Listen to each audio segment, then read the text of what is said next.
En el mundo del deporte hay atletas que siguen las reglas y hay otros que las reescriben por completo. Hoy vamos a hablar de uno de ellos, un jugador que ve la cancha de básquet de una manera que nadie más puede. Y si te dijera que hay un jugador de la NBA que era físicamente incapaz de hacer una jugada normal, no solo un pase normal, no solo un tiro normal, me refiero a, literalmente, cualquier cosa normal en una cancha de básquet. Cada vez que LaMelo Ball toca el balón, algo impredecible sucede. Una asistencia increíble de cancha a cancha como un pase de touchdown. Un pase sin mirar, rapidísimo entre muchos de jugadores. Una flotadora en movimiento que parece lanzada sin equilibrio a propósito. Un triple desde el logo o un triple a una pierna que lanza sin dudarlo. Como si fuera la cosa más natural del mundo. O si recuerdas sus días en Chino Hills, esos absurdos triples desde media cancha que tomaban el salto inicial porque... ¿por qué no? No es solo que sea vistoso, es quién es él. Desde el segundo en que tomó un balón de básquet, LaMelo ha sido adicto a hacer que el juego parezca divertido, diferente y, seamos honestos, un poco loco. Algunos jugadores nacen para jugar con fundamentos, pero LaMelo nació para romper cada regla del básquet normal. Pero aquí está la verdadera pregunta: ¿cómo este chico que creció lanzando tiros desde media cancha, dando pases locos sin mirar y haciendo que la NBA pareciera un partido amateur de alto nivel, se convirtió en una de las estrellas más entretenidas de la NBA? Sin mencionar que su estilo vistoso y despreocupado en realidad lo lleva a ganar partidos. Para averiguarlo tenemos que volver a donde comenzó el caos: Chino Hills, California. Antes de que LaMelo Ball pisara una cancha de la NBA, era solo el menor de los hermanos Ball. Un chico flaco que apenas parecía encajar en la cancha con sus hermanos mayores. Pero en el segundo que comenzó a jugar como estudiante de primer año en Chino Hills, podrías darte cuenta de que este chico no estaba hecho para jugar al básquet normal. La mayoría de los jugadores de secundaria intentan verse pulcros para los ojeadores universitarios, ejecutando jugadas limpias, tomando las decisiones correctas. A Melo no le importaba nada de eso. Si había un pase seguro, él prefería lanzar una bomba de cancha a cancha. Si había un tiro fácil, él lanzaba desde el logo solo porque le apetecía. Así era él, simplemente no podía evitarlo. Y honestamente, eso es lo que hacía que ver a Chino Hills fuera una locura. Lonzo era el base estable, LiAngelo era el gran anotador, pero Melo era el comodín. Cada posesión parecía que intentaba hacer algo nunca antes visto, y la mitad de las veces lo lograba. Chino Hills arrasó con todos, 35-0, campeones estatales, clasificados número 1 en el país, y aunque se suponía que Lonzo y LiAngelo eran las estrellas, fue el novato de 15 años, quien hizo que ese equipo fuera imperdible cada noche. Cuando Lonzo se fue a UCLA y LaMelo recibió oficialmente control del ataque, las cosas se pusieron aún más salvajes. Melo ya jugaba como si estuviera en su propio mundo, pero ahora no había frenos. Desde la primera posesión de los partidos, sabías que estabas viendo algo diferente. ¿Quién más a los 16 años lanzaba casualmente desde media cancha en el salto inicial como si fuera un tiro de calentamiento? Y no fue algo de una sola vez. Lo hacía tan a menudo que los fanáticos comenzaron a ir a los juegos de Chino Hills solo para ver si lo haría de nuevo. Y lo más loco es que seguía encestándolos.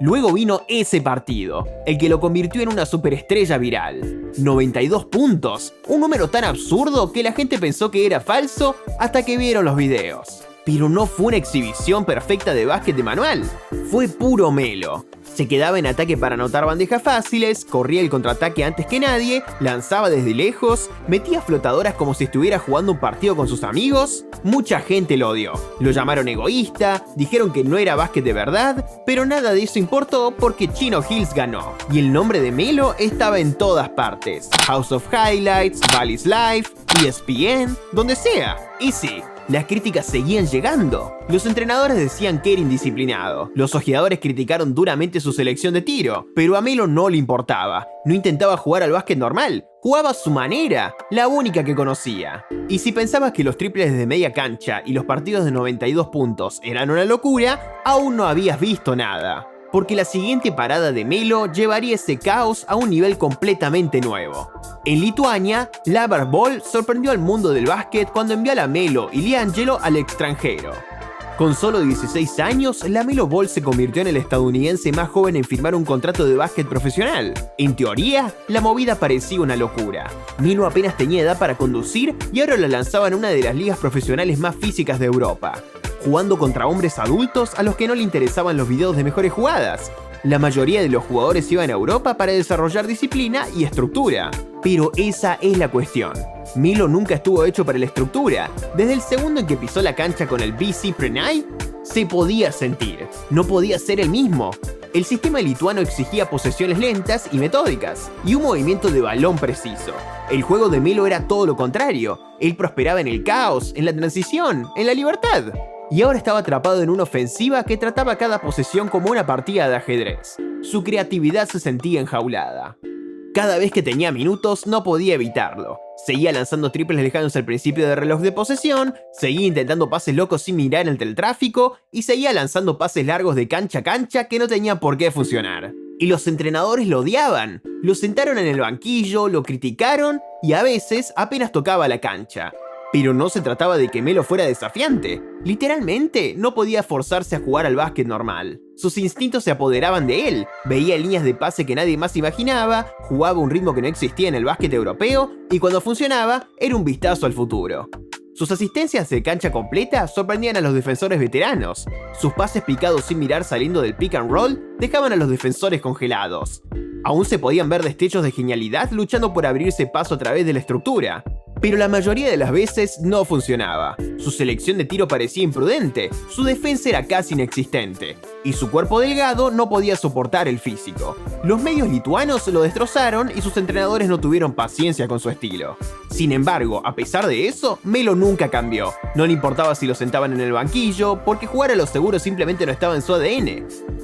Su tiempo en Lituania no lo hizo más disciplinado, solo lo hizo más Melo. Incluso en esos minutos caóticos y limitados, los ojeadores vieron lo que lo hacía especial: la visión, la sensibilidad, la creatividad pura. Empezaron a hacerse la misma pregunta que todos se harían un año después: si la Melo alguna vez encontrara un sistema que le permitiera ser completamente él mismo, ¿qué tan bueno podría ser? Esa respuesta llegaría pronto, de vuelta en los Estados Unidos, jugando básquet de secundaria nuevamente, donde se le daría la libertad de recordarle a todos exactamente quién era. Para cuando la Melo Ball regresó a los Estados Unidos, su reputación era complicada. Algunos pensaban que no era más que un espectáculo secundario y llamativo, solo una máquina de videos virales que no podía jugar para ganar. Otros creían que todavía era uno de los prospectos más talentosos del mundo, solo esperando el escenario adecuado para demostrarlo. Ese escenario terminó siendo el Spire Institute en Ohio, una escuela preparatoria que le dio a Melo exactamente lo que necesitaba: libertad. Sin sistemas europeos rígidos, sin entrenadores que lo sacaran por tomar riesgos, en Spire a Melo se le permitió ser Melo, y le recordó a todos de inmediato por qué era diferente. Desde su primer partido, Melo convirtió a Spire en un circo ambulante. Básquet imperdible todas las noches, gimnasios llenos, celebridades a pie de cancha, cámaras de The Ball is Live siguiendo cada uno de sus movimientos. Y Melo les dio un espectáculo. No solo había vuelto a anotar, había vuelto a hacer cosas que lo convertían en la Melo Ball. Los pases lob sin mirar lanzados desde ángulos que nadie más siquiera consideraría, las flotadoras desequilibradas donde su cuerpo parecía caer de lado, los giros a toda velocidad que terminaban en bandejas imposibles. Y por supuesto, esos ridículos triples desde el logo, porque para Melo, ¿por qué tomar el tiro simple cuando puedes tomar el imposible?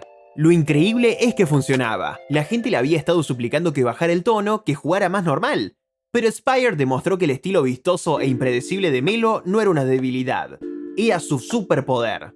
Su creatividad abría toda la cancha para sus compañeros y su confianza obligaba a las defensas a respetarlo en el segundo en que cruzaba la mitad de la cancha. Y por supuesto, estaba esa jugada, la que se volvió viral de nuevo. Un contraataque. Melo dribla casualmente más allá de la media cancha, lanza desde el logo sin siquiera mirar al aro y la encesta. La multitud explotó, sus compañeros se volvieron locos, y ese único clip le recordó a todos exactamente quién era. Un jugador que físicamente no podía obligarse a hacer una jugada normal, incluso si lo intentaba. Al final de su etapa en Spire, sus proyecciones en el draft habían dado un giro de 180 grados. Ya no era solo una sensación de YouTube. Los ojeadores lo tomaban en serio de nuevo. Su tamaño, su visión, su creatividad, todo era de élite. Y lo más importante, había demostrado que el mismo estilo vistoso del que la gente dudaba era la razón por la que era especial. Pero a Melo todavía le quedaba una cosa por demostrar. ¿Podría este estilo caótico y lleno de jugadas espectaculares funcionar realmente contra profesionales adultos? Para averiguarlo, tuvo que llevar su talento al extranjero una vez más, esta vez a Australia, donde cambiaría por completo la narrativa. Para cuando la Melo Ball firmó con los Illawarra Hawks en la NBL de Australia, ya no era solo una estrella de videos de secundaria. Los ojeadores querían saber si realmente podía jugar para ganar. ¿Podría un jugador que prosperaba en el caos, que físicamente parecía incapaz de hacer una jugada normal, dirigir un equipo profesional? La respuesta fue sí, pero aquí está la parte más importante. No lo hizo cambiando quién era, lo hizo aprendiendo finalmente cuándo desatar su caos. Desde su primer partido en la NBL, se podía ver. Melo seguía siendo Melo. Los pases sin mirar seguían ahí. Los triples lejanos tras el dribble los lanzaba con confianza. Esas flotadoras extrañas y desequilibradas, donde su cuerpo se retorcía en el aire, seguía encestándolas. Pero por primera vez había control detrás de ello. Su vistosidad ya no era aleatoria. Tenía un propósito. En transición no solo buscaba la jugada espectacular, estaba preparando a sus compañeros de equipo perfectamente. Su tamaño y visión le permitía manipular las defensas, lanzando pases cruzados solo después de atraer a los defensores fuera de posición. Su anotación también se volvió más inteligente. Todavía lanzaba desde la distancia del logo, pero lo hacía dentro del flujo de la ofensiva en lugar de solo en momentos para probar su racha. Y funcionó. Melo estaba dominando a hombres adultos en una de las ligas más físicas fuera de la NBA, promediando 17 puntos, 7.6 rebotes y 6.8 asistencias por partido antes de que una lesión acortara su temporada. Incluso registró triples dobles consecutivos. El jugador más joven en la historia de la NBL en lograrlo. Pero quizás lo más impresionante fue cómo se veía Melo. Ya no era un niño forzando jugadas espectaculares, parecía un base legítimo. Alguien que podía controlar el ritmo de un partido mientras seguía haciendo esas jugadas salvajes y asombrosas que lo definían. Y eso fue lo que convenció a los ojeadores de la NBA. Porque la pregunta nunca fue si Melo podía hacer jugadas vistosas, era si podía hacerlas mientras lideraba un equipo. La NBL respondió a eso. Para cuando Melo dejó Australia, había pasado de ser un prospecto polarizante a ser casi unánimemente uno de los 3 mejores prospectos del draft de la NBA. Y lo hizo sin volverse nunca normal. Simplemente aprendió a canalizar su caos para ganar partidos. Próxima parada, la NBA, donde Melo demostraría instantáneamente que su estilo no era solo entretenido, era un espectáculo garantizado. Cuando la Melo Ball entró en el draft de la NBA de 2020, todavía había escepticismo. ¿Podría su estilo vistoso e impredecible realmente trasladarse contra los mejores jugadores del mundo? ¿O las defensas de la NBA lo expondrían de la misma manera que lo hicieron los veteranos de Lituania? A los Charlotte Hornets no les preocupaba. No lo reclutaron para que fuera seguro, lo reclutaron porque era diferente. Y desde su primer partido, Melo lo demostró. Con sus 2,01 metros de altura y una visión ridícula, Melo parecía haber nacido para dirigir una ofensiva de la NBA. Pero más importante aún, no cambió nada. El mismo Melo que solía lanzar desde media cancha en la secundaria y dar pases sin mirar en gimnasios repletos, trajo esa misma energía a Charlotte. Solo que ahora lo hacía contra las mejores defensas de la NBA. Cada noche seguía sintiéndose como un video de las mejores jugadas. Pases lob sin mirar a Miles Bridges, que parecían sacados de un All-Star Game. Pases de cuchara a una mano en transición que se colaban entre 2 defensores. Bandejas con giro donde su cuerpo se retorcía como un contorsionista. Y por supuesto, esos profundos triples con step back donde parecía que desafiaba a los defensores a dejarlo abierto. La cuestión es que todavía era físicamente incapaz de hacer la jugada simple. Si había un pase de pecho completamente abierto, Melo podría lanzarlo por la espalda solo porque le parecía correcto. Si había una bandeja fácil, prefería pasársela a un compañero para una clavada. Y sin embargo, funcionaba. Los Hornets se convirtieron instantáneamente en un equipo imperdible. Una franquicia que había sido irrelevante durante años, de repente estaba en todas las redes sociales con Melo como pieza central. Su energía era contagiosa y sus compañeros de equipo se alimentaban de ella. Miles Bridges se convirtió en una máquina de jugadas espectaculares gracias a él. El ritmo de Charlotte se disparó y por primera vez en mucho tiempo, los Hornets se sentían emocionantes. Los números también lo respaldaban. Melo promedió 15,7 puntos, 6.1 asistencias y 5,9 rebotes en su año de novato. Todo esto mientras salía desde el banquillo durante el primer mes.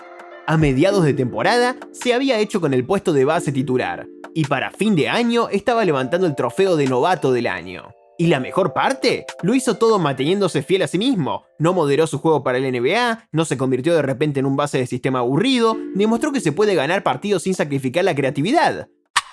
Pero la pregunta seguía en el aire. ¿Podría dar el siguiente paso? ¿Podría la Melo Ball, un jugador construido enteramente sobre la vistosidad y el caos, madurar hasta convertirse en un All-Star sin perder lo que hacía ser la Melo? Esa respuesta llegaría en el segundo año.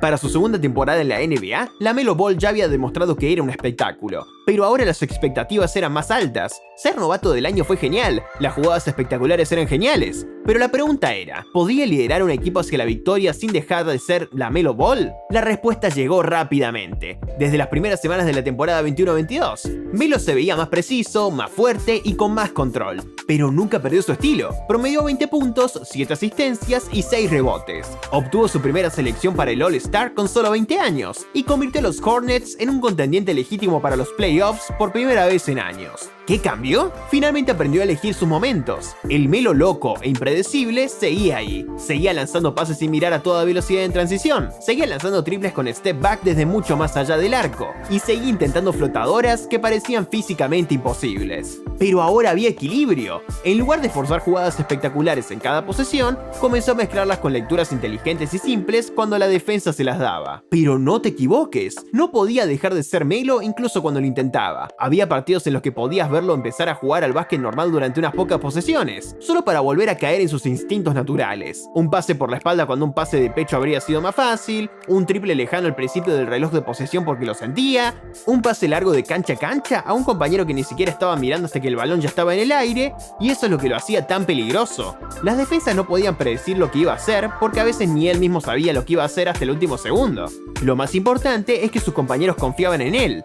Miles Bridges, Terry Rozier e incluso el veterano Gordon Hayward prosperaron jugando a su lado porque la creatividad de Melo les daba tiros abiertos que no conseguían con ningún otro base. Los Hornets pasaron de ser un equipo olvidado en el este a un equipo que nadie quería enfrentar porque podían explotar ofensivamente en cualquier noche. A final de esa temporada de All-Star estaba claro que LaMelo Ball no era solo un joven base vistoso con estadísticas vacías, era legítimo, pero tenía otro gran paso que dar: pasar de ser una joven estrella a una verdadera piedra angular de la franquicia. La pregunta ahora era más grande que el solo el básquet, porque LaMelo ya no era un jugador, se estaba convirtiendo en una marca global, y su vistosidad era la razón. LaMelo Ball no es solo un jugador de la NBA, es una marca, y esa marca existe por una simple razón. La gente no puede quitarle los ojos de encima porque se niega a jugar al básquet normal. Desde el momento en que entró a la liga, Melo se convirtió en una de las estrellas jóvenes más comerciales del deporte. Sus mejores jugadas dominaban las redes sociales cada noche, asistencias sin mirar, triples desde el logo, bandejas de circo, y eso lo convirtió en la cara del básquet de Charlotte casi al instante. Pero esto no fue por accidente, toda la identidad de Melo. Desde sus días en Chino Hills hasta ahora, se ha construido en hacer cosas que nadie más se atrevería a hacer. Y en una era donde la atención lo es todo, eso es oro. Mira su línea de zapatillas exclusivas con Puma. La mayoría de los jugadores esperan años antes de tener sus propias zapatillas, pero Melo consiguió una casi de inmediato. ¿Por qué? Porque los niños no solo querían usar una camiseta de Melo, querían ser Melo. Querían lanzar desde media cancha, dar pases salvajes y jugar con la misma creatividad intrépida. Su estilo no solo era efectivo en la cancha, era divertido y lo divertido vende. Los Hornets, una franquicia que había estado estancada en la mediocridad durante años, de repente tenían una de las camisetas más vendidas de la NBA gracias a él. Y no era porque Charlotte estuviera ganando títulos, era porque cada noche los fanáticos sintonizaban preguntándose qué iba a hacer Melo a continuación. Y esa es la cuestión. Su vistosidad no es solo entretenimiento. Es la razón por la que a la gente le importa. Hay docenas de bases que son técnicamente mejores en términos de fundamentos, pero nadie más tiene la mezcla de imprevisibilidad y espectacularidad de Melo. Es una máquina de jugadas destacadas y un All-Star, y esa combinación es rara. Incluso fuera de la cancha, la personalidad de Melo coincide con su juego. Los atuendos llamativos, los autos personalizados, la forma en que se comporta, todo grita confianza. Pero no es falso, al igual que su juego se siente natural, como si nunca intentara ser otra persona. Para su tercera temporada, LaMelo Ball no era solo el futuro de los Hornets, era una de las caras jóvenes más reconocibles de la NBA. Y la mejor parte, llegó allí sin sacrificar nunca quién era, pero ahora se cierne la verdadera pregunta: ¿puede este caos realmente llevar a la victoria? Porque aunque Melo ya ha demostrado que es especial, la verdadera prueba de su legado será si su estilo vistoso e impredecible puede llevar finalmente a los Hornets a algo que nunca han tenido antes: un verdadero éxito en los playoffs. LaMelo Ball ya ha hecho lo que la mayoría de los jugadores nunca harán: se ha convertido en una estrella en sus propios términos. Desde Chino Hills a Lituania, desde Spire a la NBL y ahora en la NBA, una cosa se ha mantenido igual. Físicamente no puede hacer una jugada normal y no quiere, y eso es exactamente lo que lo hace especial. Cada paso de su viaje ha estado definido por el caos: los triples desde media cancha en el salto inicial, los pases imposibles que se cuelan entre tres defensores, las bandejas salvajes donde su cuerpo se retuerce como si estuviera hecho de goma. Cada vez que la gente le decía que se moderara, él redoblaba la apuesta y cada vez ese mismo estilo vistoso e impredecible terminó siendo su mayor arma. Pero ahora las apuestas son más altas, las jugadas espectaculares son divertidas, las apariciones en el All-Star son geniales, y vender camisetas está bien. Pero el legado de Melo finalmente será juzgado por una cosa: ganar. La gran pregunta es si ese mismo estilo caótico puede traducirse en éxito en los playoffs. ¿Puede un base que prospera en la creatividad y la imprevisibilidad ser el líder de un equipo de calibre de campeonato? ¿O tendrá que sacrificar parte de esa vistosidad para llevar a los Hornets al siguiente nivel? Si sus años en la NBL y sus primeros años en la NBA nos enseñaron algo, es esto: LaMelo está en su mejor momento cuando es el mismo. Cuando se le permite jugar libremente, eleva no solo su propio juego, sino el de todos a su alrededor. El desafío ahora es equilibrar esa libertad con la madurez que se necesita para ganar partidos importantes cuando las jugadas vistosas no entran. Una cosa es segura, sin embargo: ya sea que los Hornets triunfen o fracasen, LaMelo Ball lo hará a su manera, porque no es solo otro base tratando de encajar en el sistema, es LaMelo Ball. Y para bien o mal, el básquet normal nunca ha sido una opción para él. Al final del día, la historia de LaMelo Ball no es solo sobre básquet. Se trata de ser fiel a quien eres, desde el niño que lanzaba triples desde media cancha en la secundaria hasta las luces brillantes del más alto nivel de básquet del mundo. Melo nunca ha intentado encajar su juego en un molde o ser normal. Siempre ha jugado a su manera. ¿Y por qué lo haría? Lo normal no llena estadios. Lo normal no te hace dejar de mirar el teléfono para ver un partido de los Hornets. Lo normal no convierte una franquicia de un mercado pequeño en un espectáculo de jugadas destacadas cada noche. LaMelo Ball es caos, es creatividad, es el tipo que siempre tomará la jugada arriesgada, no porque sea la movida más inteligente, sino porque es su movida. Y por eso lo vemos, por eso nos importa. La única pregunta ahora es si ese mismo caos puede llevar a algo más grande. Rondas profundas en los playoffs, tal vez incluso un campeonato, pero pase lo que pase, Melo no va a cambiar. O ganará a su manera o no ganará en absoluto. Y honestamente, así es exactamente como debe ser, porque LaMelo Ball no es solo otro base, es LaMelo Ball. Y si alguna vez comenzara a hacer jugadas normales, bueno, simplemente ya no sería LaMelo. Así que déjanos saber lo que piensas. ¿Puede el estilo vistoso e impredecible de Melo llevar alguna vez un campeonato? ¿O siempre será más una máquina de jugadas espectaculares que un verdadero contendiente? Dinos en los comentarios a continuación. Y si te gustó el video, no olvides darle me gusta y suscribirte al canal para más videos como este. Nos vemos en el próximo.